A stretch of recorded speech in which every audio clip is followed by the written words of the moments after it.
हम भी उन बुज़ुर्गों के साथ हैं, उनकी दुआएं हमारे साथ है, हम भी पारिवारिक लोग हैं।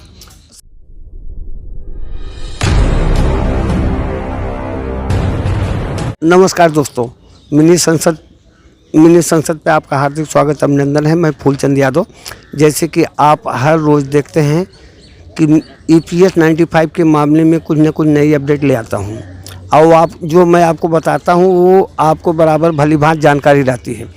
दोस्तों मैं बताऊँ, ये आपको विदित है कि 23 जनवरी को जो है जंतर मंतर पर एक विशाल अनशन होने वाला है, और ये जीवन के लिए आवश्यक है। या धरना प्रदर्शन जो हो रहा है ये भी आवश्यक है।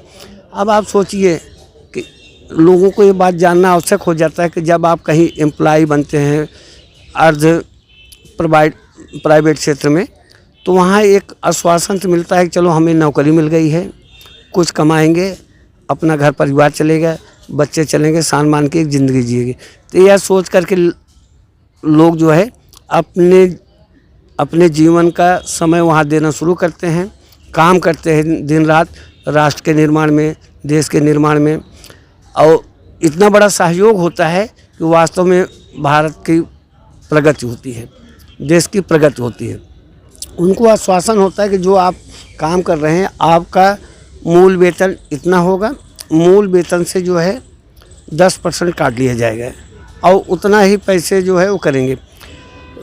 या मान लिया जाता है कि 470 रुपये, 571 रुपये या 1200 रुपये से ज़्यादा नहीं काटा जा सकता है। इसी तरह से जब आप रिटायर होंगे तो आपको पेंशन के तौर पे दिया जाएगा। विडम्बना देखिए कि आज पेंशन कितनी मिल रही है, 1000, 1200, 1500।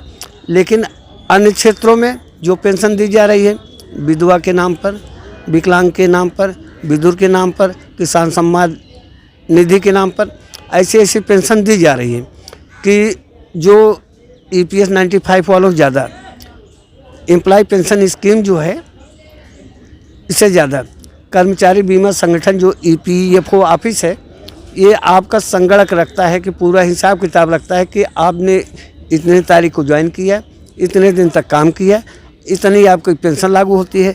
लेकिन होता है ये गुड़ा भाग सब होता है, लेकिन मिलता कुछ नहीं। अब आप सोचिए कि EPS की मांग करते करते हमारे इन पेंशनरों भाइयों को, वयोवृद्ध हैं जिनको मैं नमन करता हूँ, आज उम्र के आखिरी पड़ाव में पहुँच गए हैं कि इनको पेंशन चाहिए।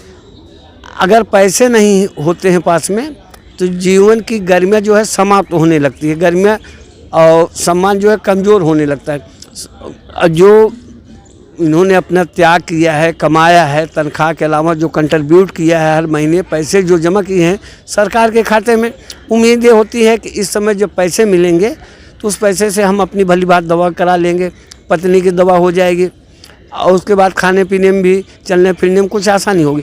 लेकिन बात फिर वही उस दिन वाली आ जाती है कि रात भर अंडे पकाए, सुबह देखा तो कच्चे मिले। अब आप सोचिए कि इतनी मेहनत की गई, लगातार 8 वर्ष से ज़्यादा हो गए, इन 8 सालों में कुछ मिला नहीं। अब कितने सादगी होती है इस उम्र में, और कि ना कोई तोड़ फोड़ होता है, ना कोई राष्ट्रीय संपत्ति का नुकसान किया जाता है, ना राजकीय संपत्ति का नुकसान किया जाता है। या इस तरह से भी लोग आंदोलन करते हैं कि अपनी जगह बैठे रहते हैं, चाय पीने के लिए भी तरसना पड़ जाता है, खाना खाने के लिए भी तरसना पड़ जाता है, जाकर के ही नज़दीक में गुरुद्वारा है, लोग वहाँ खा पी लेते हैं।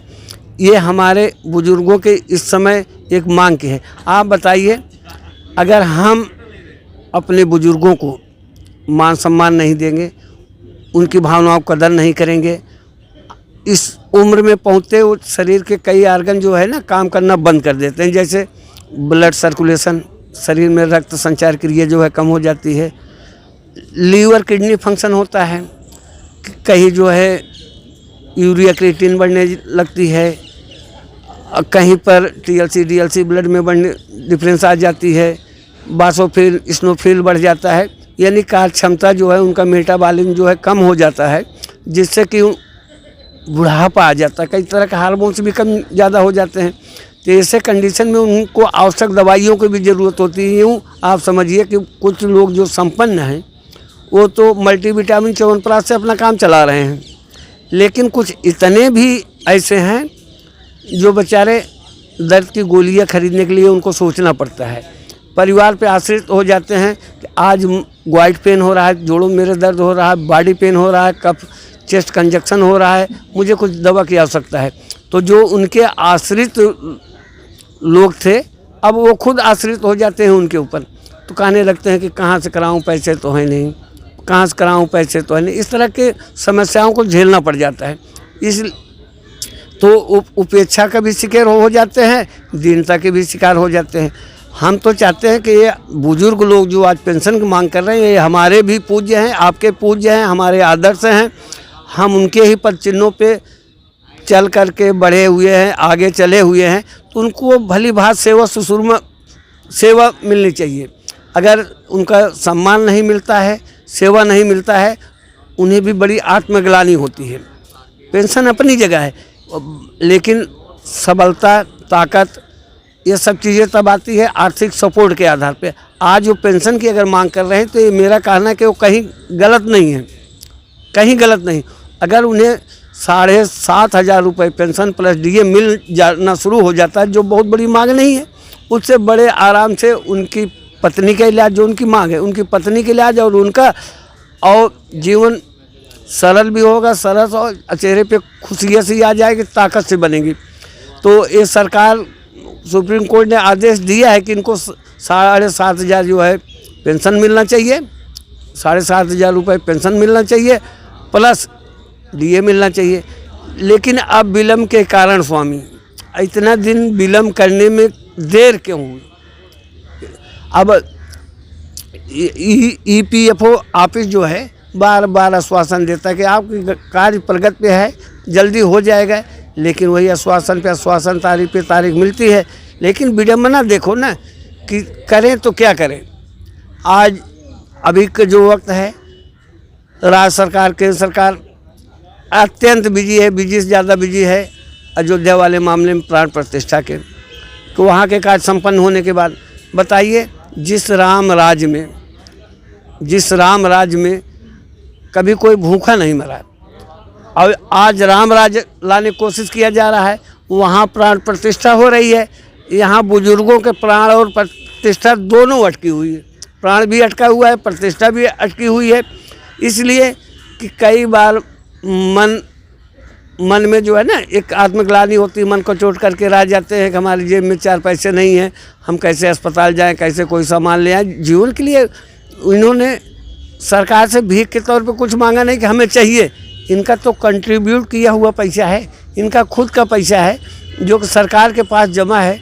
आप बताइए, जो जब प्रकाश जावड़ेकर भारतीय जनता पार्टी के प्रवक्ता हुआ करते थे 2013 में, तब भी इन्होंने आश्वासन दिया था कि आप घबराइए मत कमांडर साहब अशोक राउत जी, आपको काम मिलेगा। 2 बार जो है प्रधानमंत्री जी से भी मिला गया, फिर भी ढाक के 3 बार। उसके बाद श्रम मंत्रालय में जा कर के कई बार 20 बार बैठकें हुई। अब आने वाली 30 तारीख को जो है देवभूमि उत्तराखंड से जो जनसमूह आ रहा है, हमारा ख्याल है कि उस समय पूरी दिल्ली भर जाएगी और सरकार के पसीने छूटेंगे। इस बार लोग ये मान के चल रहे हैं कि समय नज़दीक है। कुछ बुजुर्ग लोग उग्र रूप भी अपनाएंगे, हठधर्मिता भी होगी। जो हमारे सेना में, पुलिस में लोग होते हैं, डिटेन कर लेते हैं। डिटेन करते समय उनको बड़ा अजीब सा लगता है कि आज हम क्या कर रहे हैं इन बुजुर्गों के साथ, लेकिन जो प्रशासनिक मामला होता है कि करना पड़ जाता है। और हमारा ख्याल है कि 22 तारीख की प्राण प्रतिष्ठा के बाद 26 जनवरी होगा, गणतंत्र दिवस आएगा, इसके होगा, फिर 30 तारीख के होगा। तो ये जब 30 जनवरी आएगी, महात्मा गांधी के जयंती मान लिया जाए कि उस दिन जो है 30 जनवरी 1948 को महात्मा गांधी जी इस दुनिया से विदा हो गए थे। और विदा होने के बाद और उन्हीं के दिन पर जिन्होंने सबने अवज्ञा आंदोलन, अहिंसा परमो धर्मों का आंदोलन चलाया था, अब उसी तारीख से जो है नया श्रमिक आंदोलन शुरू होगा। लोग धरने प्रदर्शन पे आएंगे।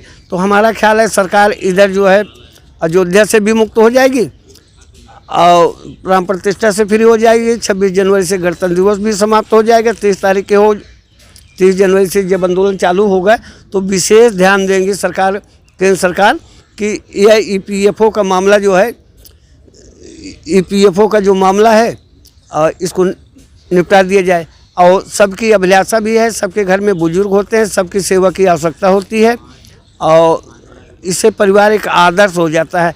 अगर पड़ोस में कोई आर्थिक रूप से संपन्न है, आप नौकरी करके यहाँ से गए हैं, आपको पेंशन भी नहीं मिल पा रही, तो आप न कहीं तो मदद लेंगे। जब आपको मदद नहीं मिलेगी तो हे की नज़र से, घृणा की नज़र से भी लोग देखते हैं। तो ऐसे में हम भी उन बुजुर्गों के साथ हैं, उनकी दुआएं हमारे साथ है। हम भी पारिवारिक लोग हैं, संस्कारिक लोग हैं, बड़े बूढ़ों का अपना जो है आदर समझते हैं। अगर उनके हक की लड़ाई के लिए हमें थोड़ा सा आवाज़ अपनी उठानी पड़ रही है आपके लिए, तो हम उठाते रहेंगे। अगर यह गुनाह है तो ये गुनाह बार बार हम करते रहेंगे। अब बाकी प्रिय बेटी तो आपको हमेशा सुनाती रहती है और मैं उनको भी अपनी शुभकामना देता हूँ कि जिस तत्परता से लगन से 1 महीने से इस चैनल पर आकर के बराबर EPS पे बोलती हैं, हमारी बहुत सारी उनकी शुभकामना है। दबंग दिल्ली मिनी संसद आपका हार्दिक स्वागत करता है, जैसे कि आप कमेंट में बताते हैं, उसका भी हम आभारी हैं, शेयर करते हैं उसका भी आभारी हैं। जय हिंद, जय भारत, जय मिनी संसद।